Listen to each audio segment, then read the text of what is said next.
अगर मैं आपको बोलूँ मेरे को ऐसे 2 नंबर्स बताओ जिनका सम 10 हो, तो आप मुझे बताओ। आप में से कुछ लोग कहेंगे 6 and 4, some will say 7 and 3, कोई कहेंगे 2 and 8, मे बी 0.5 and 9.5। मतलब क्या ये चीज़ कभी खत्म हो गई? Obviously not. इसके इनफाइनाइट एग्जाम्पल्स है। आप कोई भी नंबर देख लो, आप 0.7, 9.3 देख लो, 3, 7, ये सारे पेयर्स है ना जिनका सम 10 है।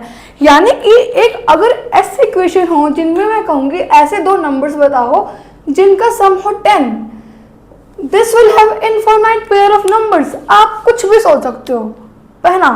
बट अगर मैं यहाँ पे एक ऐसी कंडीशन ऐड कर दूँ, मैं कहूँ मेरे को ऐसे 2 नंबर्स बताओ जिनका सम तो 10 ही हो, बट साथ में मैं एक और कंडीशन ऐड कर दूँ कि उनका डिफरेंस 2 हो, देन अगर आप ये चीज देखना, जब मैंने ये कंडीशन बोली थी ना, इसके थे इनफाइनाइट सोल्यूशन, इनफाइनाइट पेयर आप सोच सकते थे 2 and 8, 6 and 4, 7 and 3, many more.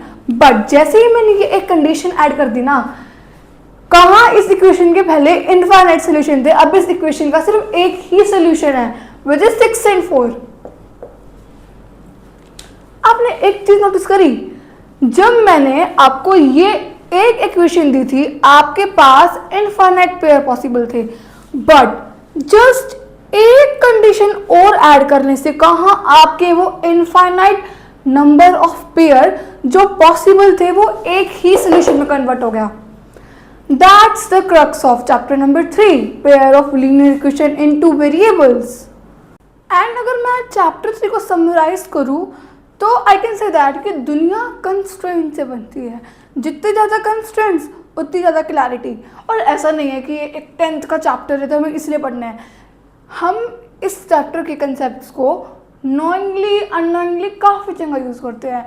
ये छोटे छोटे कंसेप्ट बिजनेस में यूज़ होते हैं, when you will do engineering, वहाँ पे कुछ कंसेप्ट यूज़ होंगे, app development, like this is the foundation, ठीक है। तो इसको हम इस तरीके से इस चैप्टर को कवर करेंगे कि आपको एक तो रियल वर्ल्ड से कनेक्शन फील होगी कि how it is being used in real world. And जैसे कि हमारा चलता आ रहा है, हमारा यही मिशन है कि हर चीज़ को रियल लाइफ से कनेक्ट करना, to focus on our thinking skills, not just cramming for marks. वो तो हमारा मिशन है ही। एंड ऑब्वियसली इस वीडियो के एंड में आपको प्रोजेक्ट भी मिलेगा। अगर ये वाली वीडियो 2 लेक्चर्स में आएगी तो सेकंड लेक्चर में प्रोजेक्ट मिलेगा, राइट। तो अब आप देखो, हम अपनी वही इक्वेशन को उठाते जो कि जिससे कि हमने अपना लेक्चर स्टार्ट किया था। तो हमारी इक्वेशन क्या थी? x + y = 10।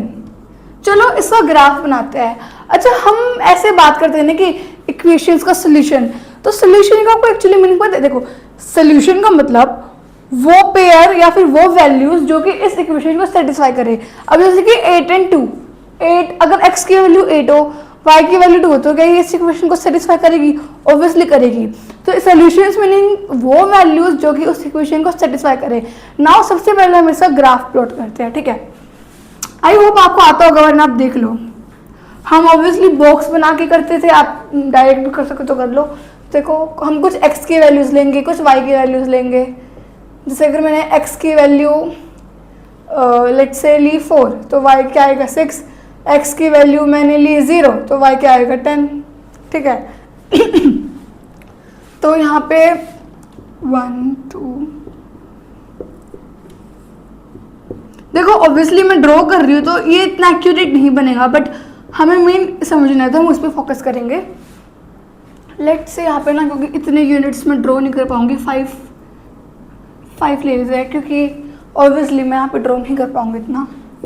तो हमारे पास पॉइंट्स क्या आए थे? 4 पे 6, यानी कि when x is 4 unit, y आपका होगा 6। इट इज समवेयर यहाँ पे। When x is 5, y is equal to 5, तो इट विल बी समवेयर यहाँ। तो इसको ज्वाइन करने वाली एक लाइन बनेगी विच इज समवट लाइक ऐसे, ठीक है। अभी अब इतना ऑब्वियसली एक्यूरेट नहीं बना, मैं ना एक पिक्चर अटैच कर दूंगी, देखो ग्राफ इस तरीके से बनेगा, ठीक है। तो अब यहाँ पे एक चीज देखो, ये लाइन एक स्ट्रेट लाइन बनेगी इस तरीके से। ये इस इक्वेशन का ग्राफ है, ठीक है। यहाँ पे अब आप देखोगे एक लाइन बन रही है, यानी कि इस लाइन पे पड़ा हर एक पॉइंट इस इक्वेशन को सेटिस्फाई करेगा। अगर मैं रेंडमली ये पॉइंट उठाऊंगी, दिस वन, तो ये भी इस इक्वेशन को सेटिस्फाई करेगा। यहाँ पे कोई पॉइंट होगा वो भी इस इक्वेशन को सेटिस्फाई करेगा, यानी कि इस लाइन पे, इस ग्राफ पे पड़ा हर पॉइंट इसको सेटिस्फाई करेगा।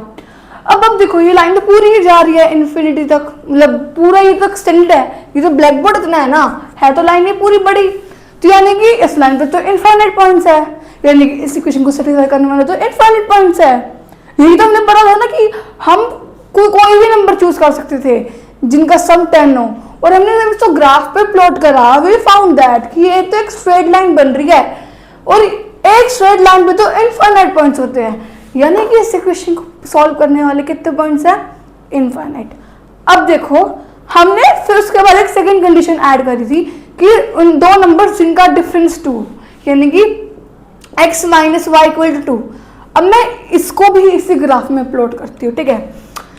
तो हम इसके लिए ऐसे बॉक्स बनाएंगे। अब देखो अगर y की वैल्यू 0 हो तो x की वैल्यू 2 आएगी, एंड y की वैल्यू 1 हो तो x की वैल्यू 3 आएगी। इसको हम प्लॉट करके देखते हैं। When x is 2, y is 0, ये वाला point. When x is 3, y is 1, ये पॉइंट। इसको मैं ज्वाइन करूं,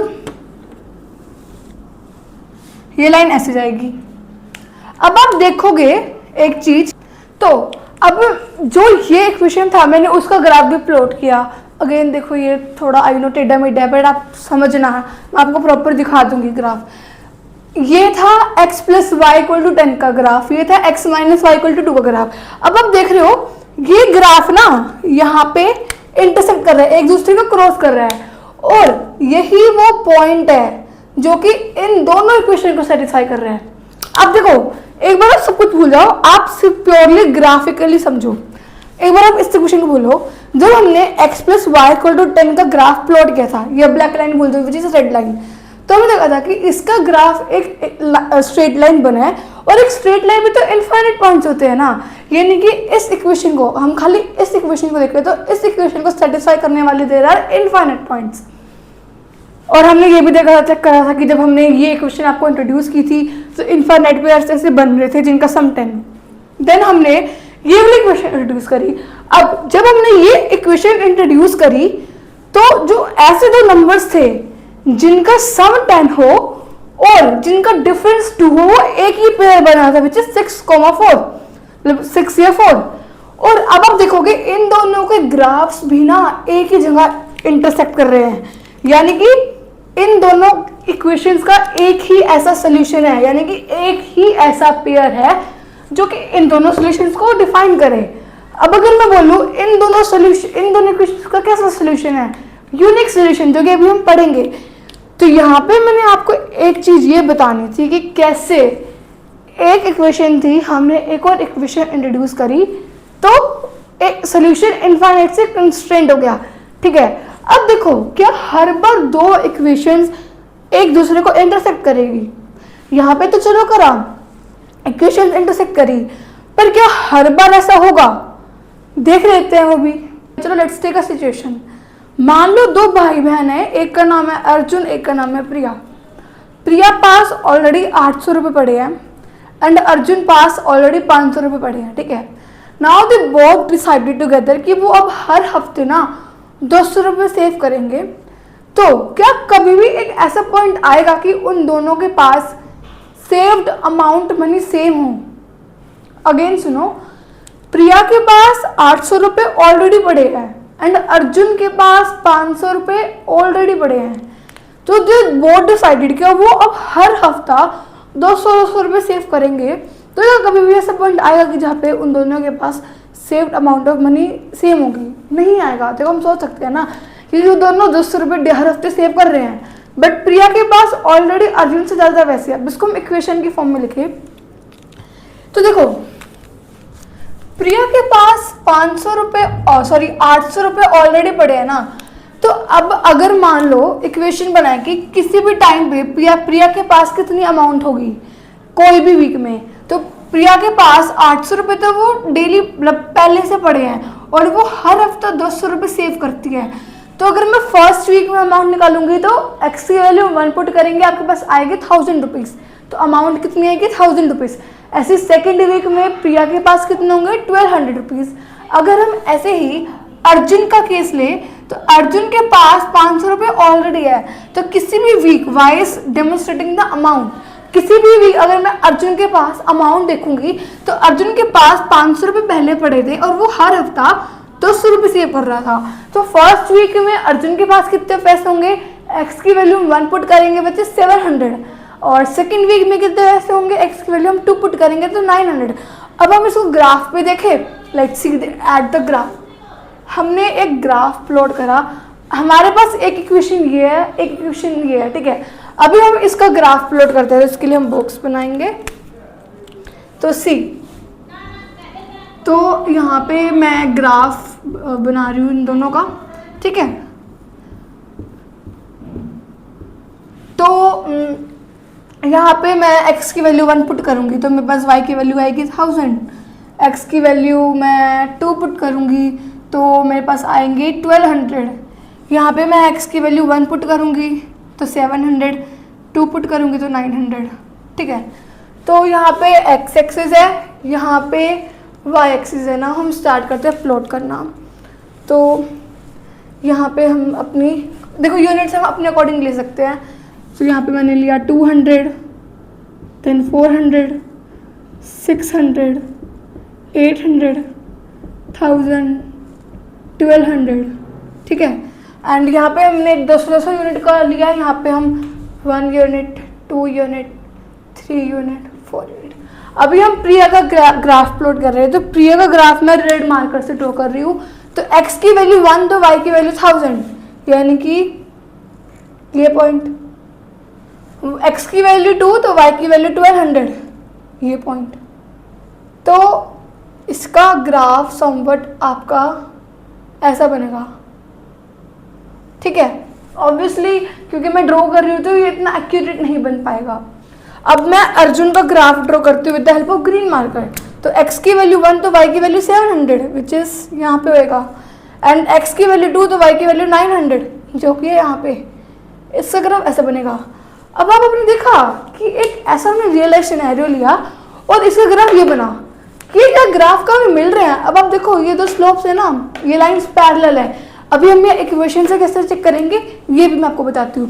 बट अभी आप देखो ये इक्वेशंस पैरेलल है, ये इक्वेशंस लाइंस पैरेलल आई है, यानी कि ये लाइन कभी मीट ही नहीं करेंगी, यानी कि इस पेयर ऑफ इक्वेशन का सोल्यूशन है ही नहीं, इट इज नो सोल्यूशन। तो देखो ये हमने कैसे ग्राफ पे प्लॉट करा। तो हमने एक ऐसा केस देखा कि जहाँ पे इक्वेशंस की लाइन इंटरसेक्ट कर रही थी एक पॉइंट पे, विच इज यूनिक सोल्यूशन।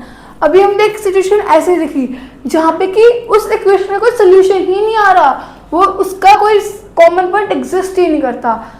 अब क्या ऐसी कोई इक्वेशन है कि वो दोनों इक्वेशंस का हर एक पॉइंट को इंसाइड करे? Let's take an example. तो ना लेट्स एक सिनेरियो लेते हैं। मान लो कि लड़की है रिया, ठीक है, उसकी बर्थडे पार्टी है तो उसके फ्रेंड्स आए हुए हैं, तो they decided to order something to eat. तो they decided to order burgers. तो उसने फूड डिलीवरी ऐप ओपन किया। अब उसे ना इंडिविजुअल उस डिलीवरी ऐप पे बर्गर नहीं दिख रहा, उसे कॉम्बोज दिख रहे हैं। तो उसे लेट्स से एक कॉम्बो दिखा जहाँ पे उसको 2 बर्गर एंड एक कोल्ड ड्रिंक मिल रही है 260 रुपीज़ की, ठीक है। एंड उसको एक कॉम्बो दिखा कि जहाँ उसे 4 बर्गर एंड 2 कोल्ड ड्रिंक मिल रही है 580 रुपीज़ की।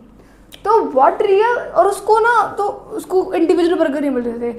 तो व्हाट रियल थिंग कि ना वो इनसे एक इक्वेशंस बनाती है एंड वो उससे देखेगी कि बर्गर का इंडिविजुअल प्राइस क्या आ रहा है, फिर कोल्ड ड्रिंक कितने रुपए की है, and then she will order कि उसे ऑर्डर करना चाहिए या नहीं करना चाहिए। तो उसने 2 इक्वेशंस बनाई कि उसे 2 बर्गर, एक कोल्ड ड्रिंक का प्राइस मिल रहा है 260, यहाँ पे बर्गर डेमोन्स्ट्रेट कर रहे हैं एक्स से, एंड उसे 4, यहाँ पे मैं वाई लिख रही हूँ क्योंकि 1 कोल्ड ड्रिंक है ना, और उसे 4 बर्गर और 2 कोल्ड ड्रिंक का प्राइस है 580। तो इक्वेशन मैंने कैसे लिखी, let's say x is the price of burger, y is the price of cold drink, तो 2 बर्गर, एक कोल्ड ड्रिंक उसको 260 की मिल रही है एंड 4 बर्गर्स 2 कोल्ड ड्रिंक्स उसे 580 की मिल रही है। तो अब पहले हम इस इक्वेशन को ना ग्राफ पे प्लॉट करके एनालाइज करते हैं। तो देखो ऑब्वियसली हम इन दोनों इक्वेशंस के लिए सबसे पहले ग्राफ्स बनाएंगे और उसके लिए हम इसकी वैल्यूज देखते हैं। पहले मैं इस इक्वेशन के लिए देख रही हूँ। अगर मैं इस इक्वेशन के लिए वैल्यूज देखती हूँ, अगर मैं x की वैल्यू को और लेट्स से मैं y की वैल्यू को 0 पुट करूँ तो x की वैल्यू आई की 130, ठीक है, एंड अगर मैं y की वैल्यू को 100 पुट करूँ तो x की वैल्यू आई की 80। अब अगर मैं इस इक्वेशन के लिए देखूँ, यहाँ पे मैं अगर y की वैल्यू को 0 पुट करूँ तो x की वैल्यू क्या आएगी 130 एंड अगर मैं y की वैल्यू को 100 पुट करूँ तो मेरे पास x की वैल्यू आ रही है 80। अब आप देख रहे हो ये दोनों इक्वेशंस ऐसी है ना जहाँ पे सेम पॉइंट वेरीफाई कर रहे हैं, बट स्टिल इसको हम ग्राफ में प्लॉट करके देखते हैं, ठीक है। तो देखो जब हम यहाँ पे हम अभी फर्स्ट इक्वेशन का ग्राफ प्लॉट कर रहे हैं, व्हेन इसको हम इंटरवल लेते हैं, लेट्स से 50, 100, 150 ऐसे। When x is 130, y is 0, तो 130 somewhere lies between this and y is 0. When x is 80, y is 100. यहाँ पे इक्वेशन लिट कर रही है, तो ये इक्वेशन आपकी कुछ इस तरीके से बनेगी, ठीक है, इक्वेशन 1। अब आप देखोगे जो सेकंड इक्वेशन है उसमें भी सेम पॉइंट्स ही वेरीफाई कर रहे हैं, यानी कि x की वैल्यू 0 तो y की वैल्यू x की वैल्यू 130 तो y की वैल्यू 0 एंड x की वैल्यू 80 तो y की वैल्यू 100, यानी कि ये दोनों इक्वेशंस ना आप देखोगे कोइंसाइड कर रही, क्योंकि इनके पॉइंट्स तो सेम है। तो क्या इसका मतलब ये है कि हम इसका इंडिविजुअल प्राइस निकाल ही नहीं सकते बर्गर या कोल्ड ड्रिंक का? हाँ, नहीं निकाल सकते। अगर आप इन इक्वेशन को डीपली एनालाइज करोगे ना, जो सेकंड वाली इक्वेशन है ना वो फर्स्ट वाली इक्वेशन की डबल ही है। अब आप देखो दोनों साइड 2 से मल्टीप्लाई करो, 2 टाइम्स 4x करोगे, 2 टाइम्स 2y, 2 टाइम्स 580। बेसिकली ये दोनों इक्वेशंस ऑलमोस्ट सेम है, जस्ट सेकंड इक्वेशन फर्स्ट वाले की डबल है। और हमने जब इसको ग्राफ पे भी देखा तो इन दोनों के ग्राफ्स कोइंसाइड कर रहे हैं, यानी कि इन दोनों को वेरीफाई करने वाले इनफाइनाइट पॉइंट्स है। आप कोई भी x की वैल्यू ले लो, वो इसको, और y की वैल्यू जो भी निकलेगी वो इन दोनों इक्वेशंस को सेटिस्फाई करेगी। So there are some equations जिनका ग्राफ कोइंसाइड करते हैं, यानी कि जिनको इनफाइनाइट पॉइंट्स सेटिस्फाई करते हैं, और उन इक्वेशंस को हम बोलते हैं they have infinite solutions. Now there are some terms defined as inconsistent, consistent. अब हम उसको भी समझते हैं कि what they actually are. Okay, तो अब आपको सिस्टम थिंकिंग एक स्किल है, और ये एक ऐसी स्किल है ना, आप कोई भी फील्ड ले लो, finance, business, engineering, biology, in every field system thinking skill अब हमारे को हेल्प करती है डाटा को इंटरप्रेट करना।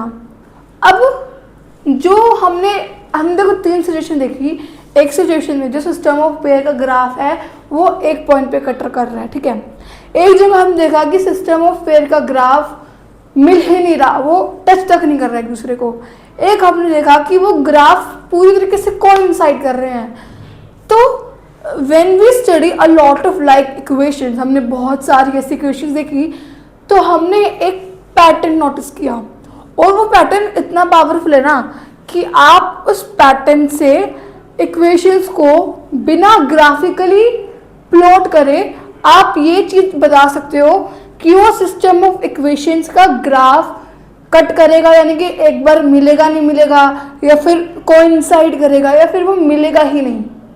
दैट्स सो मच पावरफुल, यानी कि हमने एक ऐसा पैटर्न रिकॉग्नाइज करा जो कि हमें उन इक्वेशंस को बिना ग्राफिकली प्लॉट करे ये बता देगा कि वो इक्वेशंस कभी इंटरसेक्ट करेगी या नहीं करेगी, या फिर वो कोइंसाइड करेगी, या फिर कभी मिलेगी ही नहीं मिलेगी। So what was that pattern? देखो हम ना अपने एक इक्वेशन को स्टैंडर्ड फॉर्म में लिखते हैं। जैसे कि स्टैंडर्ड फॉर्म में इक्वेशन कैसे लिखेंगे? अगर 2 वेरिएबल्स में ax plus by plus c equal to 0. It is the standard form of equation where a is the coefficient of the variable x, b is the coefficient of the variable y, c is the constant term. ठीक है, तो हमने एक pattern recognise करा कि जो equations, जिन pair of equations एक बार इंटरसेक्ट करती है, यानी कि जिनका यूनिक सोल्यूशन होता है, उनमें क्या पैटर्न होता है ना, उनमें जो कोफिशिएंट, जैसे कि दो पेयर होंगी, ऑब्वियसली दो इक्वेशंस होगी हमारे पास. एक इक्वेशन लेट से हमने माना a1x plus b1y plus c1 equal to 0. एक इक्वेशन हमने माना a2x plus b2y plus c2 equal to 0. So what pattern we recognise, हमने देखा कि जो इक्वेशंस का ग्राफ सिर्फ एक बार इंटरसेक्ट करता है ना, उनमें जो x वेरिएबल का कोफिशिएंट का रेशियो यानी कि a1 बाय a2 और जो y वेरिएबल के कोफिशिएंट्स का रेशियो है वो कभी भी इक्वल नहीं होगा. We recognise this. अच्छा, पहले पूरा सुनो फिर हम देखते हैं.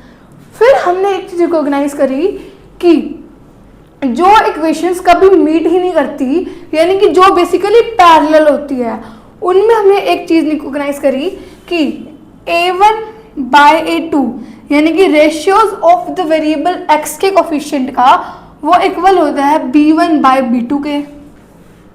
एंड वो इक्वेशंस जो कि वो पेयर ऑफ इक्वेशंस जिनका ग्राफ कोइंसाइड कर जाता है.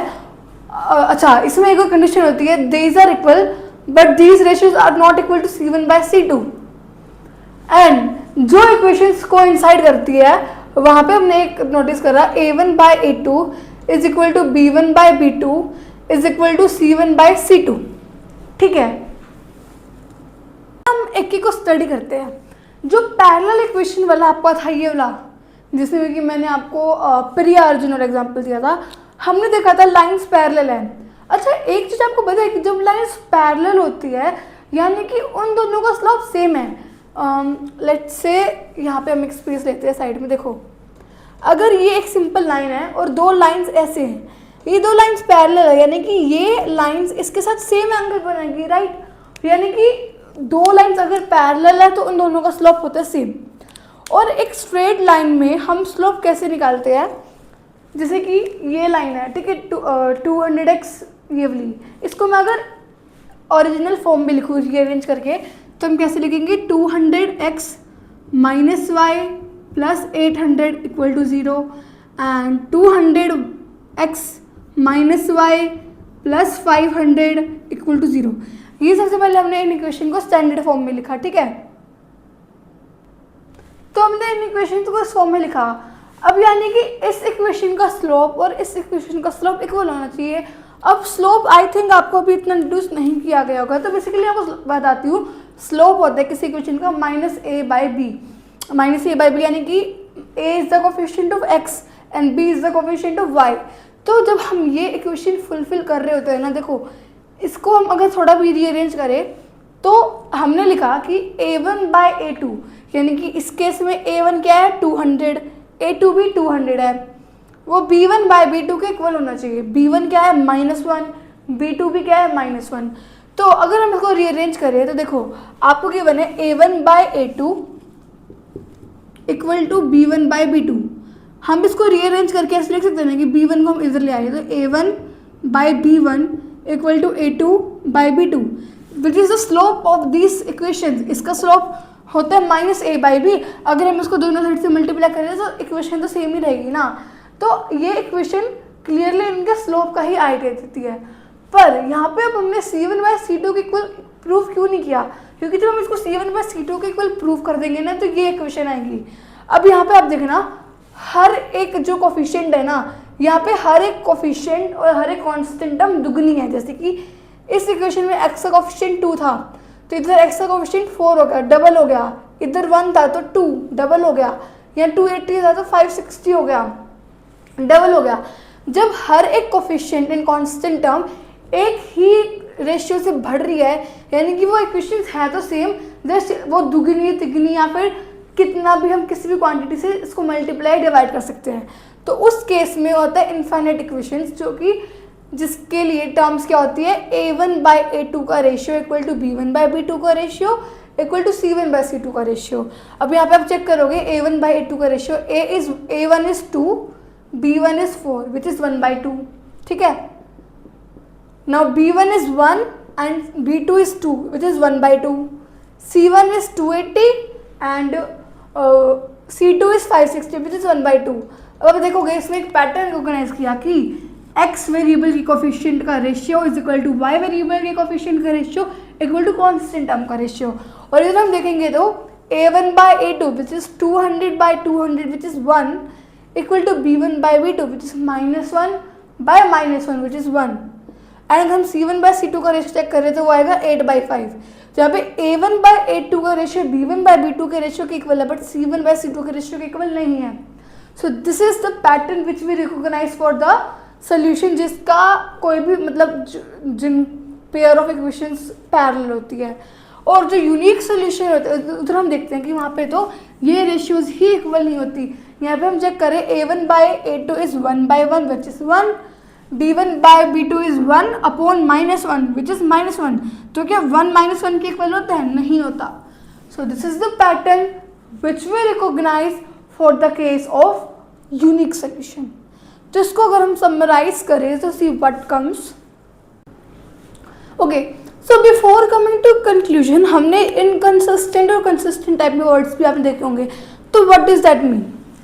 तो देखो, सबसे पहले एक सिनेरियो लेते हैं। लेट्स से आपकी मम्मी ने आपको कहा कि आप घर से 6 बजे निकलो, मान लो आप कहीं जा रहे होंगे गेम खेलने, तो आपकी मदर ने कहा कि आप 6 बजे निकलो और पापा ने कहा कि 7 बजे तक वापस आओ। तो क्या ये चीज़ पॉसिबल है? यस, इट इज़ पॉसिबल कि आप 6 बजे घर से निकलो और 7 बजे तक आप आ जाओ। अब आपके पापा ने कहा, चलो आपकी मम्मी ने कहा कि आप दोपहर में जाना खेल लें, और आपके पापा ने कहा कि आप शाम को आ जाना खेल के। तो इसके अब काफ़ी सारे एग्जांपल पॉसिबल है ना, कि आप दोपहर में खेलने जा रहे हो जैसे 4 बजे एंड शाम को 6 बजे आ रहे हो, या आप दोपहर में 3:30 बजे खेलने जा रहे हो, शाम को 7 बजे आ रहे हो। इसके काफ़ी सारे एग्जाम्पल्स पॉसिबल है, मतलब इसके हम देख सकते तो इनफाइनाइट आंसर पॉसिबल है ना, पर ये चीज़ पॉसिबल तो है ना, है। अब जैसे कि ये चीज़ भी पॉसिबल थी ना कि आप 6 बजे जा रहे हो, आपकी मम्मी ने कहा, पापा ने कहा कि आप 7 बजे वापस आ जाना, तो इसका भी कोई ना कोई केस पॉसिबल है ना। तो वो सिनेरियो जिसमें एटलीस्ट एक सोल्यूशन हो, उससे ज़्यादा भी हो सकते हैं बट एटलीस्ट एक सोल्यूशन हो, वो तरह की इक्वेशंस को हम बोलते हैं कंसिस्टेंट इक्वेशंस। अब लेट्स से आपको आपकी मम्मी ने कहा कि आप 6 बजे जाना गेम खेलने, और पापा ने कहा कि तो 6 बजे वापस आ जाइयो।